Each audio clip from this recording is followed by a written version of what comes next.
Hi, this is Kendall. Welcome to Sandman Solitaire. This is a second video that I'm making. If you didn't see the first, I would recommend it. I'll link it in the description.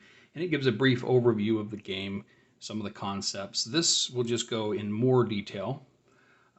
So again, that other video, it's about 11 minutes, and it does a good job of just high level stuff.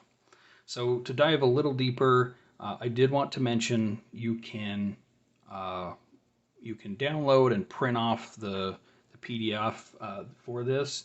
Basically, it prints out about 7 pages, and if you have, you could print it on regular paper, and you just use it. It's a little tough to shuffle, but I use sleeves, these really cheap sleeves, and I use a cheap deck of cards as give it a little more substance so that they can shuffle better anyway.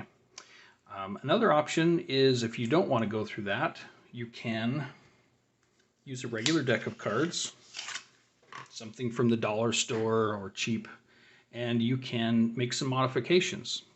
So most of the cards will stay the same. They're just a regular deck of cards. The difference will be the aces, and you can almost just remember what those functions are. In fact, in the printout, there is a card. Let me find that. Okay, so in that printout, there is this green card, and basically it is reference with a standard deck. So it tells you basically when the aces come out, you can just remember what they do, and the Ace of Hearts is a little different because it's a threat, it's desire, so it will tell you what to do when the ace comes out. And you can just remember that aces and fives and jokers, really that's it, have special things and then just reference, or you could put little stickers on those cards so that it reminds you to check for this reference. So again, it is an option. You can use a reference like this, or you can just mark up the deck like this. So something like the fives, five of spades is death, and write the ability on there, versus having to check the reference and see what the five of spades does. So some choices, and it will make the game a lot easier to play than printing, cutting, potentially sleeving. Although it is super fun. It's fun to see the thematic elements come out, to see Merv come out here. I've graded these out just so you could really, see the face cards, so to speak, which are the threats. And you're trying to defeat these with the resources that you do have. So based on the information I've already gone over, I think the easiest way is to just show you a playthrough. And I will shuffle the cards and we'll go through and just see how well I can do. I'd want to mention that in the printouts, I have these cards where there's a 1 and a 2, basically to show you these go together if you want. And basically it's a way to have all the rules, or most of the rules, here. I'll also have a link to the full rules document. This is just a little intro just for flavor. It's got the setup. Difficulty level I wanted to go over really quickly here. So I've got 4 difficulty levels, and basically it just means, are you starting with Morpheus on the power side, so you've already got 1 power ready, or on the power depleted side? And how many dream vortexes you put in. So the 2 jokers in the deck are basically the vortexes, and these make the game more difficult. So you can have 4 levels. The Reawakened Dream, which is the easiest, then Dreamweaver, then Prince of Stories, and finally Lord of Dreams. Lord of Dreams is basically the most difficult, so you have no power that you start with, and you put both dream vortexes in the cards before you shuffle. For this game, I'm going to play a little in between. So I'll be the Dream Weaver. So I'll have one vortex, and I will start with the power side. Okay, so I've shuffled, dealt out some cards. We've got Morpheus off to the side. He's got one power available. And first things happen is the highest threat will go first. Lucifer will take possession of an item. So it's right here. Since he's the 13, he'll go first. Next in line will be the Corinthian. The only adjacent card is this 2. And now we will look at the next 4 cards using Destiny's power. And we will place 1 on the bottom. So we've got a couple threats coming, a diamond and a heart. We do have a diamond out here, which could be useful to attack it. We don't have a heart out yet, but we've also got 2 spades coming. I feel like that's probably the weaker thing. So we'll take one of these spades, the lower one, and put it at the bottom. These other 3, we will just haphazardly place them back on top. Okay. What we can do is we can free up another spot with this 9 here. So that will, if we can get a 4, that will be an exact hit, which will give us power. And that's, I mean, we could put the 5 on there. It just wouldn't be an exact hit. So let's see what we can get. There's another spade. There's a diamond. Okay, so this diamond will be useful against this, up against the cuckoo. But the 12 will go first. It will take this higher card, so it will cover Matthew. The cuckoo will then cover the key to hell. So we can't use this diamond until we can free it. But we do have this 10. Sorry, we have this 5 that we can still use. However, I do think it's worth trying a few more cards just to see what we can get here. All right, 4, which is exactly what we needed, and a diamond. So yeah, we're going to use this 4. This is an exact hit, so we'll flip this over and we'll place it underneath Morpheus. So we've got 2 power now, and Lucifer was defeated thanks to Merv. Merv, good job. And what was this? Merv and the Fire Opal Dreamstone helped us defeat Lucifer. All right, now if only we had a club out here, we could capture this. The minute I place another card, if it's a threat, it will take that. So I think it makes sense to place this, and actually this 3 we can utilize one of our power, and we will get it back. But I'll show you how. So we discard to use the power. It pulls the 3 to a free space. We can then use the 3 for an exact hit, and we gain the power back. So it's a bit of a netting out, but we're using those to defeat the cuckoo. And we've got 3 open spaces. That should work. Let's see. There's our club we need to take the pouch, but this came out, so this will go to the tool and cover it. So we can use a power to free this and then take it, but we lose a power in the process. So we'll see what else we can do here. So we got 2 threats that both need hearts. We do have a club now. These 2 are an exact hit, so that is exactly what we should do. So we will use Destiny and the strength of the Mandrake Woods to overtake the Corinthian with an exact hit. Gain power. All right. So we've got the 3 open spaces, threats that are hearts. Let's see what we get. Okay, Beelzebub comes out. He will take possession of Eve. And we do have some spades. So we've got a 10 and a 2. That's exactly what we want. Lucian to the rescue using the Book of the Dead. So exact hit, we'll place it here. We are stacking up power. So we are feeling lucky right now. All right. Okay. Now, when if another threat doesn't come out, if these were not occupied, this would go to that dream tool. They're just drawn to attacking those.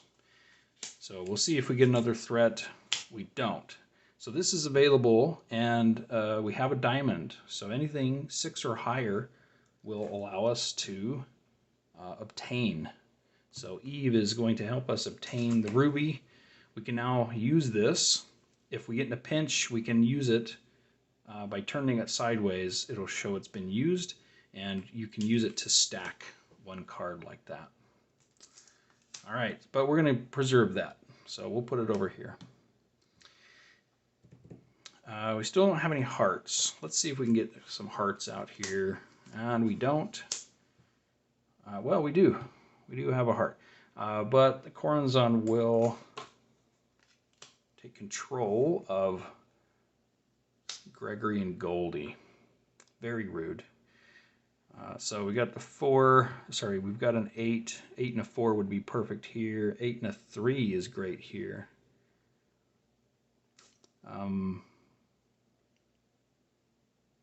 But freeing that pouch of sand only works if we can defeat this. So let's see if we can do this first. Let's do the 6 and the 5 exact hit. Wow, we're actually doing quite well. This is kind of a lucky, a good shuffle, I would say. So we're defeating that. Let's use the 8 and the 3 exact hit, and we have the dream sand. We will obtain it with this 8, and now we have 2 of the tools. So you can replenish anytime you have two open spaces, but you can also wait. And at this point, we've got 7 open spaces. So we will flip over some cards here. Okay. Dream Vortex. So the order this will go, we have got 2 13s. Those will both go, and then the Despair will go, and then the Dream Vortex. And thematically, I feel like this makes sense in the comics. The Dream Vortex is kind of like forming. It doesn't just hit, you know, it kind of builds. So I feel like this makes sense. But let's go with, there can be some strategy in how you do this. I mean, this one, I think, let's see. I think if you recover this one, then this doesn't have an adjacent, oh, sorry. First, we have to cover the tool. So,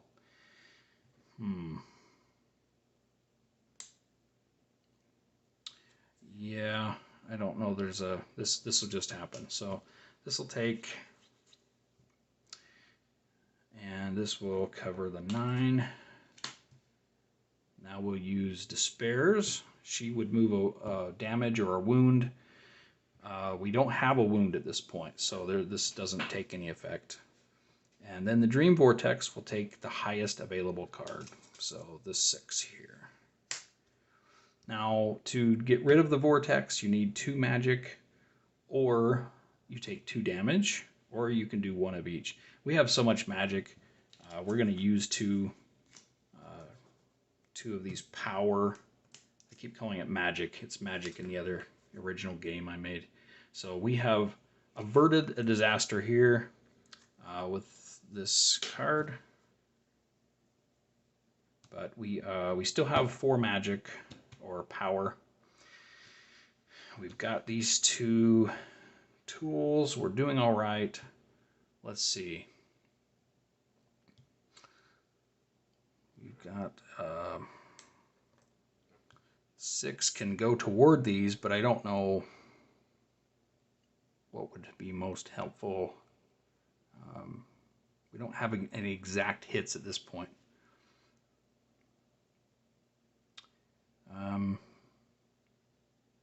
So I think I'll just fill up the cards and we'll see. Okay, no actions take place. We've got a club. Yeah, not quite enough to do what we need. So I think it may make sense to free up some space. So if we do the 6 and the 4, we can hope for a 3 for a good hit there, an exact hit.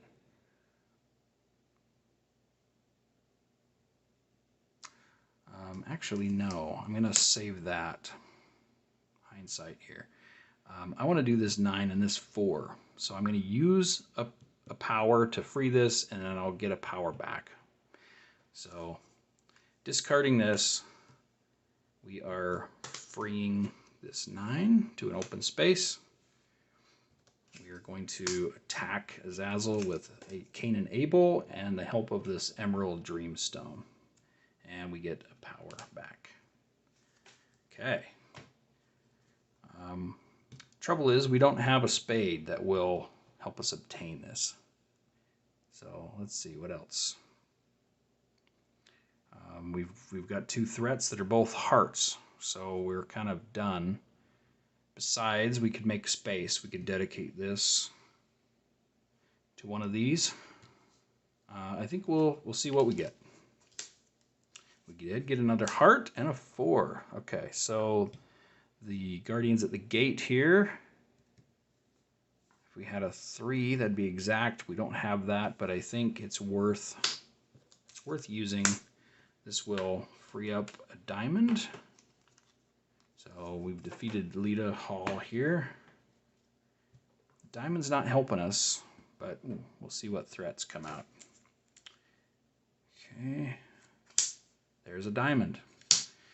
Okay, so this goes first. It will take the 10, and which would have come in handy. But we can also move 1 Dreamscape card to the bottom. Oh, I'm sorry.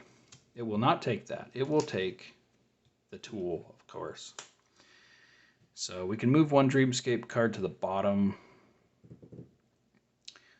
I mean, we've got 2 5s. We could save 1 for later. These are not optional. I have to do it. So why don't we move the 6? Move the 6 to the bottom. That'll free up some space. We'll see if we can get a 2 maybe. That could be an exact hit for Thessaly. We do have a 2. How nice. But we also have John D., who is going to take control of Matthew. So, unfortunate. That would be perfect. I think we'll use a power and then we'll net out. So, let's do that. We will use the power to free Matthew. We'll attack. And then this 13th scroll. This will be the power back here. Okay.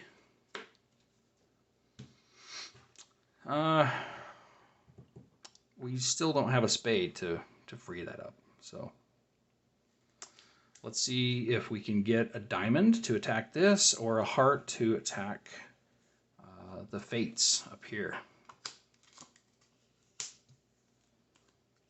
Okay, we did get a heart, so that's useful. Although these two together are still not enough, we need to have one of these non-assigned suits. So that is not great for an exact hit, but it does work. We don't have any diamonds, so we might as well. We will use these two, freeze up 2 spaces, and we defeat the fates with the help of death and these other resources from the dreamscape. Okay. All right. We still don't. Oh, we have a spade. We will use the Frontiers of Nightmare, this spade, to obtain the helm. We have obtained all 3 of our tools. We just have to finish the deck. We're down to 6 cards, so we don't have a single wound. I think that's good. Let's see what we get. And this will cover the only adjacent card, which is this 5. So the 7, I think that makes sense. We're not going to get a 6 per se, but we could use these 2.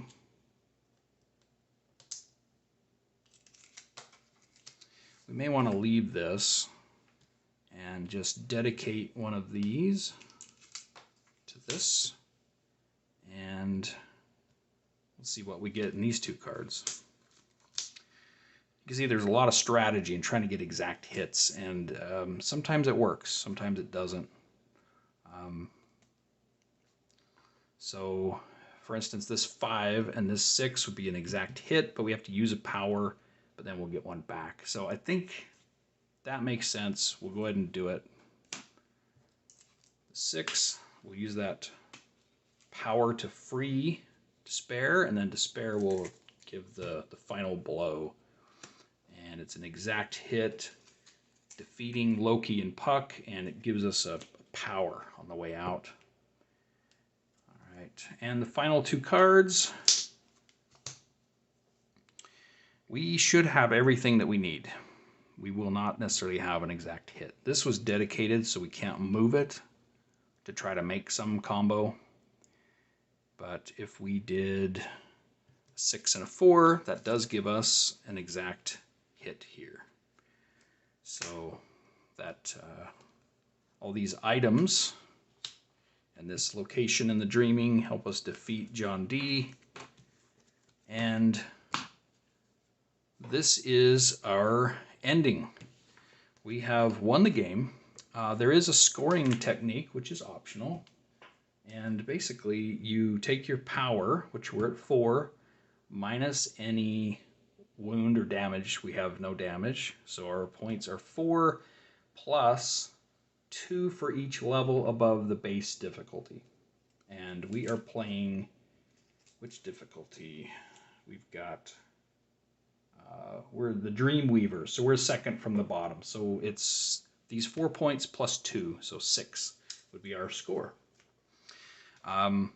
So I did want to show if, a scenario where you might need to take a wound, because we didn't have one. So let's say we had this. There's no threats that we can use these cards on. You have a few choices. If you have some tools, you can stack cards. So you could do that and turn it, so that's used. And then say do that again, and that's used. And now you can keep the game moving because you have some open spaces. If you don't have tools available or you don't have enough, either you have too many threats out or you have too many non-threats and you don't have any threats to play on. You can be in a pinch. And without the tools, you have a couple choices. One, you can take a damage and you basically shuffle all of the dreamscape, what's out here, with the draw pile. You don't do anything with those that you've discarded. Otherwise the game would last forever. So that's one choice. Another is you just take a wound. So Maybe you had one tool, so you were able to stack these cards, and then you just needed one wound. Say you take this as a damage, you put it face up in front of you, and one of the uses for the power is you can defeat the dream vortexes. That's one. You can free a card, as you saw. That's another. You can also move one of these cards to the bottom of the draw pile. So that's a third. And then the fourth is you can actually heal. So you can take a wound. So I discard the power and I take a wound and basically place it at the bottom of the draw pile. So those are some of the things. All in all, I appreciate you watching and checking this out.